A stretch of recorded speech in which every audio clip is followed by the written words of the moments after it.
Welcome. সকলকে নমস্কার জানাই। নমস্কার জানিয়ে নতুন একটি ভিডিও শুরু করতে যাচ্ছি। এই ভিডিওর আলোচ্য বিষয় নিশ্চয়ই আপনারা থাম্বনেল দেখেই বুঝতে পেরে গেছেন। এই ভিডিওতে আমি আলোচনা করতে যাচ্ছি আপকামিং আইপিও একটি এবং আপকামিং একটি এনএফও নিয়ে। যেগুলোর ডিটেলস নিয়ে আমি এখানে আলোচনা করব এবং এখান থেকে কিভাবে আপনারা একটি আইপিওকে স্টাডি করতে পারেন এবং একটা এনএফওকে স্টাডি করতে পারেন। আশা করি কিছুটা আপনারা এখান থেকে শিখতে পারবেন। তো যখন আমি আইপিওটি নিয়ে আলোচনা করব, সেই আইপিওটির নাম আপনাদের জানা খুবই প্রয়োজন। সেটি হচ্ছে বিশাল মেগামার্ট। আপনারা নিশ্চয়ই এই কোম্পানিটা সম্পর্কে অবগত, কারণ কি এদের প্রচুর শোরুম কিন্তু আমাদের আশেপাশে রয়েছে। বিভিন্ন শহরে কিন্তু এদের শোরুম দেখা যায় এবং এই আইপিও নিয়ে আলোচনা করতে গেলে আমরা কোন কোন বিষয়ের উপর আলোকপাত করব। প্রথমে যেটা আসে জিএমপি, যেটা প্রেডিক্টেবল ঠিকঠাক নয়, তবুও একটি ধারণা পাওয়া যায় যে লিস্টিং গেইন কত হতে পারে এই জিএমপি থেকে, যদিও এটার কোনো লিগ্যাল ভ্যালিডিটি বা লিগ্যাল কোনো ইম্পর্টেন্স নেই। এরপরে যে বিষয়টি আমরা জানবো সেটি হচ্ছে এই আইপিওর কোম্পানি ডিটেলস, অর্থাৎ এই কোম্পানিটি কোন সেক্টরে কী ধরনের কাজ করে সেগুলো জানবো এবং তারপরে জানবো এর ফিনান্সিয়াল এবং ফান্ডামেন্টালস কী কী ব্যাপার-স্যাপার আছে সেগুলো আমরা একটু আলোচনা করব। এরপরে আমরা আলোচনা করব আইপিও ডিটেলস, অর্থাৎ কবে খুলছে, কবে বন্ধ হচ্ছে, এই বিষয়গুলোও কিন্তু আমরা এখান থেকে জানবো। সর্বোপরি আমরা শেষে আমরা এটাতে অ্যাপ্লিকেশন করব কি না, এটা আমাদের পক্ষে উপযুক্ত কি না, যদি করে থাকি তাহলে লং টার্মের জন্য করব নাকি লিস্টিং গেইনের জন্য করব। তবে আমি বলে রাখি আগেই, এই সিদ্ধান্তগুলো একান্ত নিজস্ব হয়। শুধুমাত্র আমি আমার স্টাডি এবং এখান থেকে যা আমি দেখতে পাচ্ছি এই কোম্পানিটি আপাতত যা আ উম যে স্ট্যাটাসে আছে সেগুলো নিয়ে কিছু ডাটা আমি এখানে তুলে ধরব। সেগুলোর থেকে আপনারা একটা ধারণা পেয়ে আপনাদের সিদ্ধান্তটা আপনারা নিতে পারবেন। তো শুরু করতে যাচ্ছি আইপিও সংক্রান্ত এই ভিডিওটি। প্রথমে আসবো আমরা জিএমপি নিয়ে। আজকের যা অবস্থা তাতে দেখা যাচ্ছে যে গ্রে মার্কেট প্রাইস 20-25% পর্যন্ত একটি ধারণা দিচ্ছে এবং এটা কনফার্ম নয়। এটার থেকে জাস্ট একটি ধারণা পাওয়া যায়, আর এটা শিওর বলে কিছু হয় না। যখন লিস্টিং হবে তখনই ফাইনালি জানা যাবে যে এর কী হতে পারে লিস্টিং গেইনটা। আপাতত দেখে মনে হচ্ছে যে 20-25% একটি লিস্টিং গেইন এই কোম্পানিটি পেতে পারে, যেহেতু জিএমপি বা গ্রে মার্কেট প্রাইস দেখাচ্ছে এরকম বিভিন্ন সাইটে। এই 20-25% জিএমপি যদি হয়ে থাকে তাহলে কিন্তু মোটামুটি এর কিন্তু গ্রে মার্কেটে একটি ডিমান্ড কিন্তু রয়েছে। পরবর্তীতে অ্যাঙ্কার লিস্ট যেহেতু এখনও আসেনি, অ্যাঙ্কার লিস্ট যদি আসে তাহলে দেখা যেতে পারে এই জিএমপি আরও বাড়তে পারে এবং লিস্টিং গেইন পাওয়ার সম্ভাবনা, একটু ভালো রকমের একটি লিস্টিং গেইন পাওয়ার সম্ভাবনা আরও বাড়তে পারে। এরপরে আমরা জেনে নেব এই কোম্পানির ডিটেলস। মার্কেটিং সিস্টেমের মতো আছে, প্রচুর শোরুম আছে। এই পর্যন্ত প্রায় 645টার মতো শোরুম আছে এবং প্রত্যেক বছরই এদের নতুন নতুন শোরুম কিন্তু ওপেন হয়ে যাচ্ছে। সেই জায়গায় দাঁড়িয়ে কোম্পানির একটি ভালো একটি মার্কেটে পজিশন কিন্তু আছে। এর বিভিন্ন ধরনের প্রোডাক্ট আছে, যেমন জামাকাপড়ের ব্যবসা এবং এফএমসিজি প্রোডাক্ট, হ্যাঁ, বিভিন্ন রকমের জামাকাপড়, furnishing, travel accessories, kitchen appliances, food and non food items and staples, এইসব যে প্রোডাক্টগুলো এরা কিন্তু এগুলো নিয়েই ডিল করে এবং এগুলো বিক্রি করে থাকে। হ্যাঁ, এরা মেনলি টার্গেট করে middle and lower middle income পিপলকে টার্গেট করে কিন্তু এরা বিজনেসটা করছে। এরা অ্যাপের থ্রুতেও প্রোডাক্ট বিক্রি করে, অর্থাৎ ই-কমার্সের সাথেও যুক্ত। এদের ওয়েবসাইটে ঢুকে এবং এদের অ্যাপ ব্যবহার করে আপনি ঘরে বসে প্রোডাক্ট অর্ডার দিতে পারবেন। এরা থ্রু আউট কান্ট্রিতে এদের প্রেজেন্স রেখেছে। 414টি সিটিসে এদের ব্যবসা এবং 28 স্টেটসে এদের প্রেজেন্স রয়েছে। এছাড়াও রয়েছে প্রেজেন্স 2টো ইউনিয়ন টেরিটরিজেও এদের বিজনেস কিন্তু আছে, অর্থাৎ শোরুম কিন্তু এদের প্রচুর মাত্রায়, এবং এই যে শোরুমগুলো দিনে দিনে কিন্তু বাড়ছে। এরপর আমরা দেখে নিই এই কোম্পানির ফিনান্সিয়াল এবং ফান্ডামেন্টাল কী রয়েছে। ফিনান্সিয়াল ব্যাপারটা দেখতে গেলে পরে দেখা যাচ্ছে যে এদের যে ডাটা ইয়ার ওয়াইজ যে ডাটাটা আমরা পাচ্ছি সেখানে দেখা যাচ্ছে যে এদের কিন্তু একটি গ্রোথ আছে, অ্যাসেটসও বেড়েছে এবং ফিনান্সিয়াল ইয়ার 24-এর কিন্তু প্রথম 6 মাসের কিন্তু ডাটাটা এখানে তুলে দেওয়া হচ্ছে, অর্থাৎ সেপ্টেম্বর 2024 পর্যন্ত আমরা এখানে ডাটাটা দেখতে পাচ্ছি। পরের দুটো কোয়ার্টার কিন্তু এখানে নেই। সেই হিসাবে দেখা যাচ্ছে যে এখানে কিন্তু অ্যাসেটস সবসময় বেড়ে যাচ্ছে এবং রেভিনিউয়ের ক্ষেত্রে আপনারা দেখতে পাচ্ছেন রেভিনিউ কিন্তু ডে বাই ডে বেড়ে যাচ্ছে। তারপর প্রফিট আফটার ট্যাক্স দেখুন, প্রথম 31শে মার্চ 2022-এ ছিল 202.77 এবং তারপরে বেড়ে গিয়ে সেটা হলো 321.27 এবং তারপরে 31শে মার্চ 2024-এ যে ডাটাটি দেখতে পাচ্ছি এখানে 461.94%, যেটা হচ্ছে অনেকটাই বেশি। তারপরে 6 মাসের যে ডাটাটা এখানে দেখা যাচ্ছে ফিনান্সিয়াল 2024-এর, সেটা হচ্ছে হলো 254.14। তার মানে আমরা এখানে কিন্তু ভালো রকমের একটা কন্টিনিউয়াস গ্রোথ কিন্তু ইয়ার আফটার ইয়ার যেমন দেখলাম এবং 6 মাসের যে ডাটাটা দেখতে পারলাম সেখানে কিন্তু ভালো রকমেরই একটি গ্রোথ কিন্তু আমরা দেখতে পাচ্ছি। এরপরে দেখুন এর যে বোরোইংটা আছে, বোরোইংটা আগে ছিল 497.41 ক্রোড়, সেটা কিন্তু কমে গেছে, কমে হয়েছে 133.50। এটা কিন্তু বোরোইংটা কমের লক্ষণ। তার মানে কোম্পানির কিন্তু ইনকাম বাড়ছে এবং তারা কিন্তু আস্তে আস্তে তাদের যে বোরোইং আছে সেটাকে কিন্তু কমাচ্ছে। এটা একটা পজিটিভ লক্ষণ আমরা কিন্তু এর ফিনান্সিয়ালের মধ্যে দেখতে পাচ্ছি। এর যে রিজার্ভ ফান্ড, আমি বলতে ভুলে গেছিলাম, রিজার্ভ ফান্ডের কলামটিতে আপনারা দেখুন, এখানে রিজার্ভ ফান্ড কিন্তু ডে বাই ডে প্রথমে 321, তারপরে 649, তারপরে 1113, এবং এই লাস্ট 6 মান্থে যে সেপ্টেম্বর পর্যন্ত যে ডাটাটা দেওয়া আছে সেখানে 1390.27 ক্রোড়।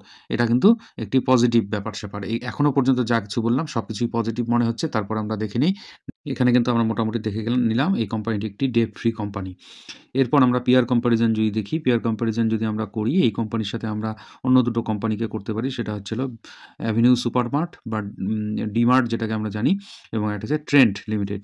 এখানে এর পি দেখুন, বিশাল মেগা মার্টের 76, হোয়ারাজ অ্যাভিনিউ সুপারমার্টের পি কিন্তু 107.05, এবং ট্রেন্টের পি দেখুন 186.75। এটা কিন্তু অনেকটাই বেশি। পি রেশিও অনুসারেও কিন্তু কোম্পানিটি অন্যান্য যে এর যে কম্পিটিটর আছে তার থেকে কিন্তু ভালো জায়গায় কিন্তু রয়েছে। এখনো পর্যন্ত অনেক কিছুই আমরা কিন্তু পজিটিভ কিন্তু এই কোম্পানিটির মধ্যে পেলাম। এরপর আমরা একটু আইপিও ডিটেলসটা দেখে নিই। আইপিও ডেট যেটা আছে ডিসেম্বরের 11 তারিখ থেকে ওপেন হচ্ছে এবং ক্লোজ হচ্ছে কিন্তু ডিসেম্বরের 13 তারিখ মধ্যে। এবং এর যে ফেস ভ্যালু সেটা কিন্তু ৳10, প্রাইস ব্যান্ড রেখেছে ৳৭৪ থেকে ৳৭৮ পর্যন্ত পার শেয়ার। লট সাইজ হবে হলো ১৯০টি শেয়ার একটি লটে থাকবে, এবং এর টোটালটাই হচ্ছে অফার ফর সেল। এটা একটু নেগেটিভ আমার মধ্যে কাজ করছে, কারণ কি এখানে কিন্তু প্রমোটার নিজেদের শেয়ার বিক্রি করছে। এখানে কিন্তু টোটালটাই অফার ফর সেল, এখানে কোনো ফ্রেশ ইস্যুর কোনো ব্যাপার নেই। যাই হোক, এইটা একটু নেগেটিভ ছাড়া বাকি সব কিছুই কিন্তু আমি এখানে পজিটিভ দেখতে পাচ্ছি। এবার আসা যাক যে অ্যাপ্লাই করব কি করব না। এবার অ্যাপ্লিকেশন করতে গেলে পরে আমরা যে বিষয়গুলো দেখলাম এতক্ষণ ধরে, সেখানে কিন্তু জিএমপি এর ভালো রকম দেখা যাচ্ছে। অ্যাঙ্কার লিস্ট বেরোনোর পরে এর হলো জিএমপিটা আরও বেড়ে যাবে। লিস্টিং এর একটি ভালো রকমের সম্ভাবনা কিন্তু এর মধ্যে দেখতে পাচ্ছি। আর কোম্পানি ডিটেলসে গিয়ে আমরা দেখলাম যে বিভিন্ন ক্ষেত্রে এরা কাজ করে। এর প্রেজেন্স কিন্তু গোটা ভারতবর্ষ জুড়ে আছে, এবং এরা যে ডে বাই ডে কিন্তু এদের শোরুমের সংখ্যা কিন্তু বেড়ে যাচ্ছে, এবং যেহেতু এরা কমন পিপল এবং লো ইনকাম পিপলদের টার্গেট করে, ভারতবর্ষের বেশিরভাগ মানুষই কিন্তু লো ইনকাম এর মধ্যে পড়ে। সুতরাং এদের কাস্টমার সারা জীবনই থাকবে। তারপর যেটি জিনিস দেখলাম এখানে সেটি হচ্ছে ফিনান্সিয়াল এবং ফান্ডামেন্টালস, এবং ফিনান্সিয়াল এবং ফান্ডামেন্টালি এর কিন্তু ভালো রকমের একটা আমি গ্রোথ দেখতে পারলাম সব সেক্টরগুলোতে, অ্যাসেটে, রেভিনিউয়ে, হ্যাঁ, সেই জিনিসগুলো কিন্তু আমরা দেখতে পেলাম। এবং এরপরে যে জিনিসটা দেখলাম, পিই দেখতে গেলাম। পিই দেখতে গিয়ে এর যে পিআর কোম্পানিগুলো আছে, বিশেষ করে ডিমার্ট, আরেকটি আমি ট্রেন্টের কথা বলেছিলাম, এই যে কম্পিটিটর এর যা আছে সেগুলোর থেকে কিন্তু এর ভ্যালুয়েশনটা অনেকটাই কম রয়েছে। সেই জায়গায় দাঁড়িয়ে এই কোম্পানিটা গ্রো করার কিন্তু একটি চান্সেস কিন্তু আগামীতে রয়ে যায়। যদিও এখানে রিলায়েন্স রিটেল একটি কম্পিটিটর, কিন্তু রিলায়েন্স রিটেলের কোনো স্টক কিন্তু মার্কেটে লিস্টেড নেই। এরপর যে বিষয়টি এখানে দেখলাম আইপিও ডিটেলস, এগুলো তো বললাম কোন দিন কবে কী হচ্ছে, এবং এর কোন ডেটের মধ্যে আমরা অ্যাপ্লাই করতে পারবো এবং কবে থেকে সেই অ্যাপ্লিকেশন ডেটটা শুরু হচ্ছে সেগুলো নিয়ে আলোচনা করলাম। এরপরে যে বিষয়টি মূল বিষয় আছে যে আমরা অ্যাপ্লিকেশন করব কি না, যেটা নিয়ে বলতে গেলে এই কথাগুলো বললাম। আমরা এ পর্যন্ত সব কিছুই ঠিকঠাক দেখলাম, কিন্তু এখানে যে কনফিউশনটা আমাদের রয়ে গেল, টোটালটি হলো অফার ফর সেল, মানে প্রমোটার নিজের শেয়ার বিক্রি করছেন, এবং আমরা কিন্তু অনেক সময়ই কিন্তু এটাকে নেগেটিভ হিসাবে নেই। এই নেগেটিভ পয়েন্টটা বাদে সব কিছুই কিন্তু এই আইপিওটি যে আসতে যাচ্ছে তার কিন্তু সবই কিন্তু পজিটিভ আছে, এবং এই নেগেটিভটা আপনার কাছে কতটা আপনার স্ট্র্যাটেজিতে খায় কিনা বা অ্যাপ্লিকেবল কিনা, আপনার কতটা নেগেটিভ আপনার মনে হচ্ছে। আমার ক্ষেত্রে কিন্তু এটা সেরকম নেগেটিভ না। আমার ক্ষেত্রে বলতে পারি আমি কিন্তু এই অ্যাপ্লিকেশন করব। কারণ আমার কাছে মনে হচ্ছে কোম্পানিটি ভ্যালুয়েশন অনুসারে ঠিকঠাক জায়গায় আছে। এর পিআর কম্প্যারিজনে আমি তুলে ধরতে পেরেছি। সেখানেও আমার নিজেই স্যাটিসফাইড যে এখানে অন্যান্য যে দুটো কোম্পানির কথা বলেছি তার থেকে একটু ভালো জায়গায় আছে, এবং এর যে প্রেজেন্স গোটা ভারতবর্ষব্যাপী 28টি স্টেটে আছে এবং দুটো ইউনিয়ন টেরিটরিজে আছে। আগামীতে এর যে 645টা স্টোর আছে, আশা করি যে আরও কিছু স্টোর এরা ওপেন করবে, এবং এরা যে টার্গেট ওরিয়েন্টেড বিজনেস করে সেটি হচ্ছে হলো এরা মিডল ক্লাস এবং লোয়ার মিডল ক্লাসকে টার্গেট করে বিজনেসটা করে। আমাদের ভারতবর্ষে এই জনসংখ্যাই বেশি, যার জন্য এই বিজনেসটি আগামীতে একটি ভালো রকমের গ্রোথ দেখাতে পারে, সেই আশায় আমি এতে ইনভেস্ট করব। এবং আমি যদি ভালো রকমের একটি লিস্টিং গেইন পাই, কিছুটা অংশ আমি প্রফিট বুক করি যদি আমি অ্যাপ্লিকেশন করার পরে এই আইপিওটি পাই।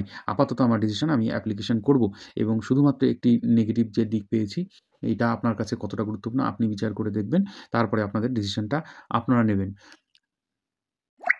নেক্সট যে বিষয়টি নিয়ে আমি আলোচনা করতে যাচ্ছি সেটি হচ্ছে হলো এনএফও। এনএফও হচ্ছে এমন একটি বিষয়, যেমন একটি স্টক মার্কেটে যখন লিস্টিং হয় তখন সেটি আইপিও আকারে আসে, তারপরে কিন্তু মার্কেটে লিস্টিং হয়, তারপরে ট্রেড হওয়া শুরু হয়। সেরকমই যখন কোনো মিউচুয়াল ফান্ড প্রথমবারের জন্য এএমসি বাজারে আনে, তখন কিন্তু সেটিকে বলা হয় এনএফও। আইপিও স্টকের ক্ষেত্রে প্রযোজ্য, এনএফও হচ্ছে হলো আপনার মিউচুয়াল ফান্ড এবং ইটিএফ এর ক্ষেত্রে এটা কিন্তু প্রযোজ্য। সেরকম এই এনএফও আনতে যাচ্ছে একটি কোম্পানি, সেটা কোনো রেকমেন্ডেশন নয়। এখানে গ্রো মাল্টিক্যাপ ফান্ড নামে একটি ফান্ড, যার এনএফও আসতে যাচ্ছে, বা এখন এটার অ্যাপ্লিকেশন পর্ব চলছে। 10 তারিখ মানে আগামী 10th ডিসেম্বরের মধ্যে আপনাকে অ্যাপ্লিকেশনটা করতে হবে। আপনি অ্যাপ্লিকেশন করলে পরে এখান থেকে আপনি পেয়ে যেতে পারেন।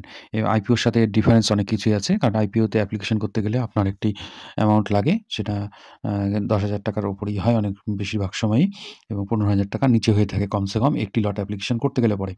কিন্তু এইখানে সেরকম কোনো টাকা লাগে না, অল্প কিছু টাকা দিয়েও আপনি সেটা অ্যাপ্লিকেশনটা করতে পারেন। এবং আইপিও অ্যাপ্লিকেশন করলে পাওয়া যায় না, কিন্তু এনএফও অ্যাপ্লিকেশন করলে পাওয়া যায়।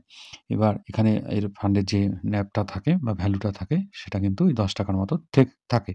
এবার আমি কেনই বা এই হঠাৎ করে এই মিউচুয়াল ফান্ডের এই এনএফওর কথা বলছি, সেটা বুঝতে হবে আপনাদের।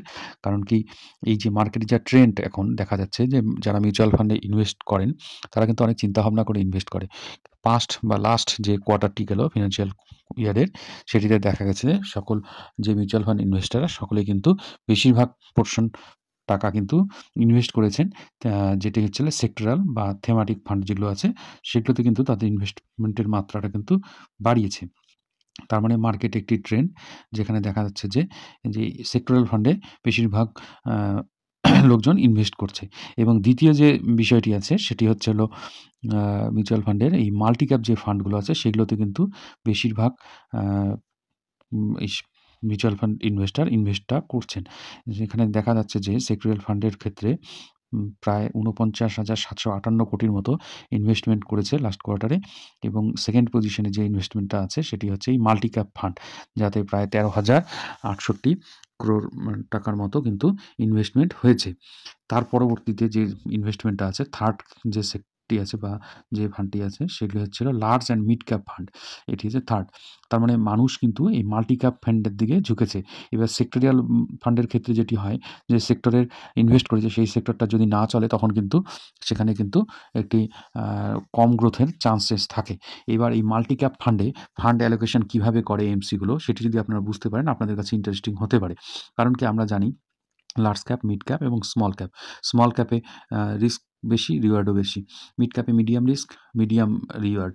লার্জ ক্যাপে রিস্ক কম, রিটার্নও কম। সেই জায়গায় মাল্টি ক্যাপ ফান্ডগুলোতে কী হয়, আপনি যদি 100 টাকা ইনভেস্ট করেন, আপনার এই 75 টাকার, অর্থাৎ যেটা বলতে চাচ্ছি সেটা হচ্ছে হলো 25% টাকা আপনার ইনভেস্ট হয় লার্জ ক্যাপে, 25% ইনভেস্ট হয় আপনার মিড ক্যাপে, এবং 25% ইনভেস্ট হয় আপনার স্মল ক্যাপ ফান্ডে। অর্থাৎ এখানে একটা ডাইভার্সিফিকেশন হয়ে যায়, এবং আর যে বাদবাকি 25% থাকে, সেটি কিন্তু এএমসি বা ফান্ড ম্যানেজার সুযোগ পায়, যে সেক্টরে বা যেখানে অপরচুনিটিস দেখবেন তারা সেইখানেই তারা ইনভেস্টমেন্টটা করে। তো এইখানে আমি যে ফান্ডটির কথা বলছি সেটি হচ্ছে গ্রো মাল্টি ক্যাপ ফান্ড। তাদেরও কিন্তু এই যে আমি যেরকম বললাম অ্যালোকেশনটা, ফান্ড অ্যালোকেশনটা, সেটা কিন্তু সেরকমই আছে। সেই জায়গায় দাঁড়িয়ে এই যে ফান্ডটি এনএফও আকারে আসছে, এটি কিন্তু একটি ইনভেস্টমেন্টের একটি জায়গা পেতে পারে, যেখানে মানুষ ইনভেস্ট করতে পারে, এবং রিস্ক মিনিমাইজ এবং মিডিয়াম টাইপ বা মডারেট টাইপের একটা রিটার্ন এখান থেকে আশা করা যায়। এবং মার্কেটের যা ট্রেন্ড, তাতে মানুষ কিন্তু এতে ইনভেস্ট করছে, এই ধরনের ফান্ডগুলোতে ইনভেস্ট করছে। সুতরাং এখানে একটি নতুন এনএফও আসছে, সেটিকে উদাহরণ হিসাবে আমি ব্যবহার করে আমি এখানে আপনাদের সামনে ভিডিওটি তুলে ধরলাম। এখানে কোনো ধরনের আমি রেকমেন্ডেশন কিন্তু করছি না, জাস্ট যে এই ফান্ডটি যেহেতু আগামীতে আসছে, 10ই ডিসেম্বরের মধ্যে আপনাকে অ্যাপ্লিকেশন করতে হবে এই ফান্ডটি পেতে গেলে পরে, সেই জন্যে আমি এখানে কিন্তু তুলে ধরলাম, জাস্ট আপনাদের বোঝানোর জন্য। আমি কোনো ধরনের, আবারও বলছি, কোনো রকমের রিকমেন্ডেশন কিন্তু আপনাদের করছি না। এই হলো বিষয়। আজকের ভিডিওটি যদি আপনাদের ভালো লেগে থাকে, ভিডিওটিতে একটু লাইক করবেন, কমেন্ট করবেন, এবং ভিডিওটি পারলে পরে শেয়ার করবেন। এবং যারা নতুন ভিডিওটি দেখছেন বা আমার চ্যানেলটিতে নতুন যারা দেখছেন এই ভিডিওটি, তারা একটু চ্যানেলটিকে সাবস্ক্রাইব করবেন কাইন্ডলি। Thank you.